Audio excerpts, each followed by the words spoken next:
Already some excitement for the big boats who are on the starting line. J105s are off the line next, and this time the pin end looks strong. And Monkey Dust goes back. Friday night, Wednesday night series, and as they cross to take the gun, it's Mirage. Sailors and Land Rovers are a natural fit. It's all about outdoor adventure. Jaguar Land Rover Annapolis is proud to support the AYC Wednesday Night Series.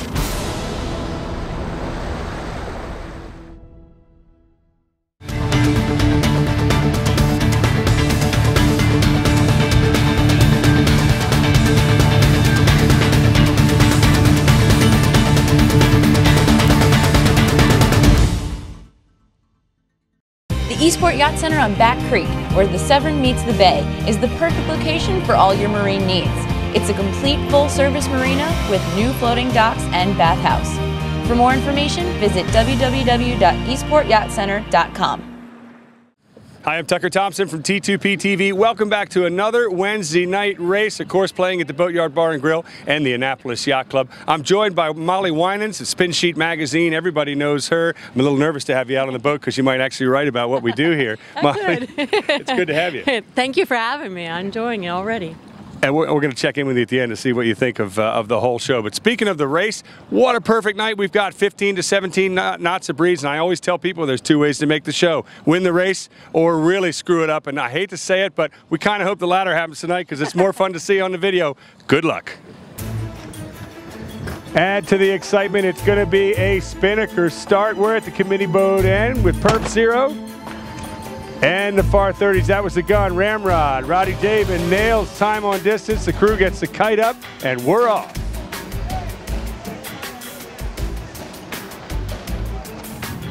Well, Portac was definitely favored, but some, like Velocity, elected to start on starboard to spin a few boats out. Didn't work.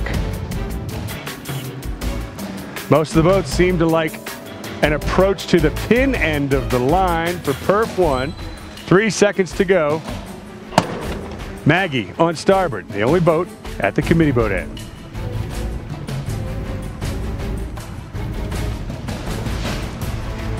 And with the same approach but at the opposite end, it's Aunt Jean also on starboard. I think I'd rather be in this position though, heading closer to the mark and in a good puff of breeze.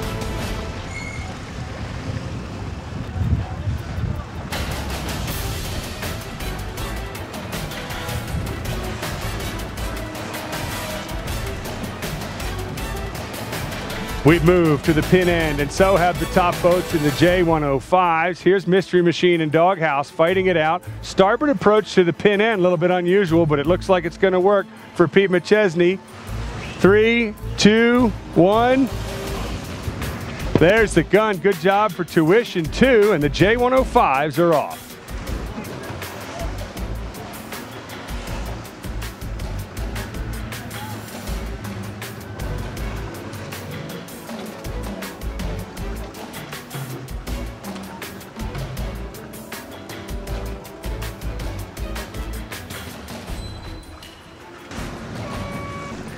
We're at the first mark of the course. It's a left-hand turn, and that's where we find Doghouse in the lead. That was them down at the pin end. Beautiful start, and they've turned that into a beautiful race so far as they head out into the bay. Well, this is interesting. The top 3 boats are around with spinnakers up behind them. There's a big group of boats that have dropped their sails. It looks like they're going to go upwind. There are 2 courses tonight, north towards the bridge or east out into the bay, and Pete McChesney is leading the group heading north. Doghouse, meanwhile, is out in the bay.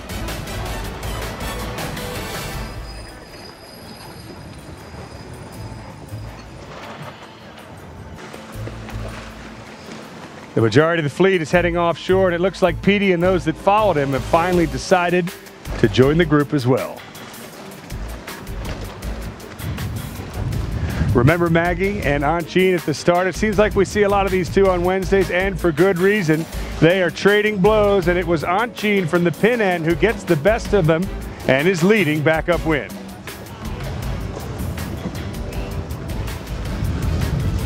Also in this division is Airmail with Molly's boyfriend on board. And Molly, what's his name? Michael. Go Michael.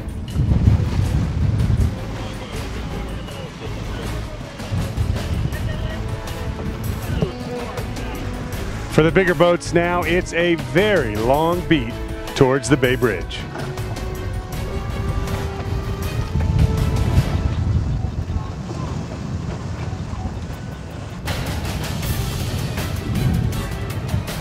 Two of the far 30s are having a good match. Here's Mach 5 on port looking strong, but they're going to have to face Mumbles on starboard at the ley line.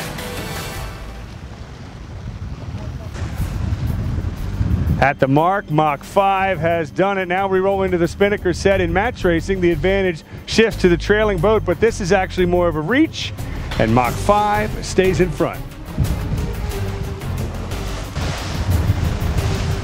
Now it is Stray Dog's turn. Nobody looks like they're too set for the spinnaker, which means they'll be reaching as well, but we're still going to have a spinnaker finish.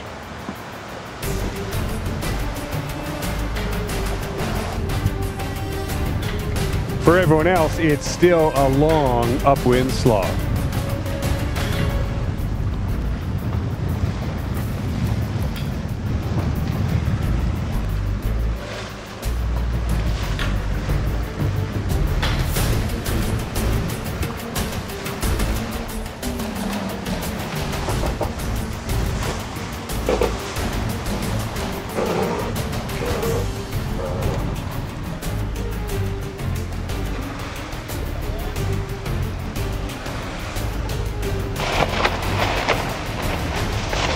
Back on the lower part of the course on the reach. Some boats have decided to reach with the jib up or the Genoa. That's a good call. Others are gutsy. They've got the kite up and it is not working. The poor girl on the bow trying to get the jib plugged in, and then eventually that kite has to come down. And they're not the only ones with spinnaker trouble.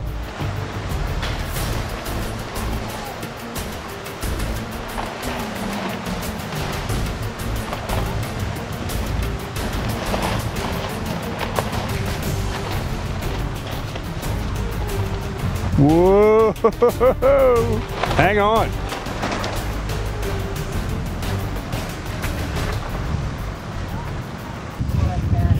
Oh, here's the part where it goes in the water. Pull it on. I hope she can do it. That was Chance with a kite in the water. Meanwhile, Checkmate has a kite literally flying like a kite. And I'm not sure how they're going to get that down. There's one guy on deck with a boat hook.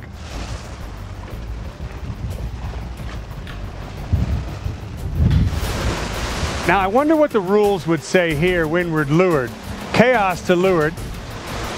Checkmate to windward. The spinnaker sort of in the middle, and they're trying to keep clear of a leeward boat with something big flying in the air. And now the entire fleet heads into the harbor.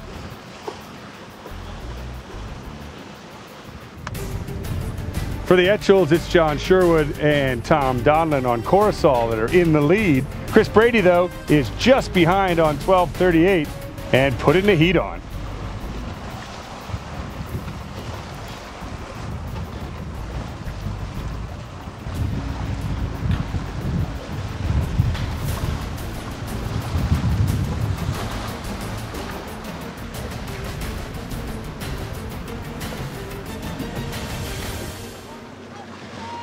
Well, the Harbor 20s, as you know, also sail out here on Wednesday nights, new to the race course. And it's rare that we get them because they're usually on a different race course, but not tonight, overlapping with the rest of the boats, perf boats and Etchells going by. Here's Ron Steele out in front. We'll make that his brother, Scott. Well done.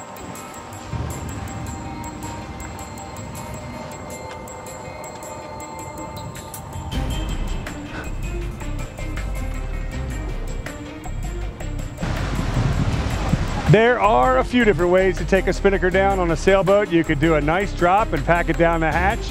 You could do a really ugly stuff and throw it all down, or you could disconnect the spinnaker halyard completely and just let it fly in the breeze as you sail into the harbor, like Moxie.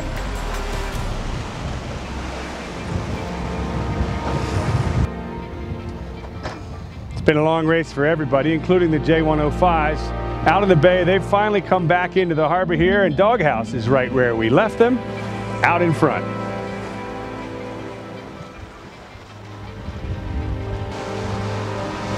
They've left a solid minute, in fact, between themselves and the rest of the fleet here at the top mark.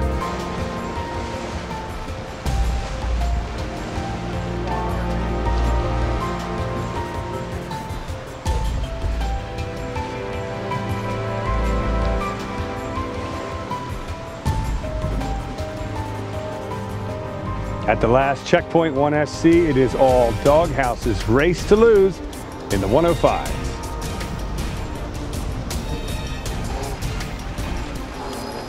Some boats have also been able to put spinnakers up here in the harbor. That adds to the excitement right into the finish. Art Libby at the helm, his brother Tim calling the shots and trimming the main. 2 lengths from the Annapolis Yacht Club. This was a boat that was bought and their wives didn't know about it. That's hence the name Doghouse. Well, tonight their wives will know about it. Congratulations, guys. Victory on a Wednesday night.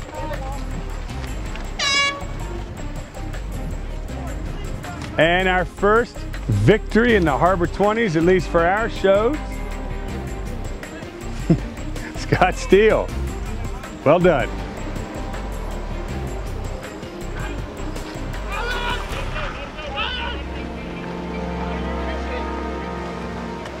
This is definitely a night to be on the Eastport Bridge watching Wednesday night finishes as well, with all these boats barreling down in a northwesterly breeze right towards it and having to drop the spinnaker as well. What an exciting night that was. In fact, a lot of times I know I say it doesn't get much better. Well, tonight it really doesn't get much better. And Molly, it was great to have you out with us. I know that you've covered sailing for many, many years with Spin Sheet. Why do you think it is that Wednesday nights are so popular? Well, you know, that's an easy one, because who gets 2 hours of something that's spectacular on a school night? And that's what we get in Annapolis. And it really doesn't get any better than that. And you don't have to commit 2 days, just 2 hours. It was an excellent night. Thanks for having me. Hey, we enjoyed having you for the 2 hours out tonight. And if you'd like to join us, let me know. We often have guests out on board. Molly, thanks for coming. I'm Tucker Thompson for T2P TV. We'll see you on the water next Wednesday. You're watching T2P TV.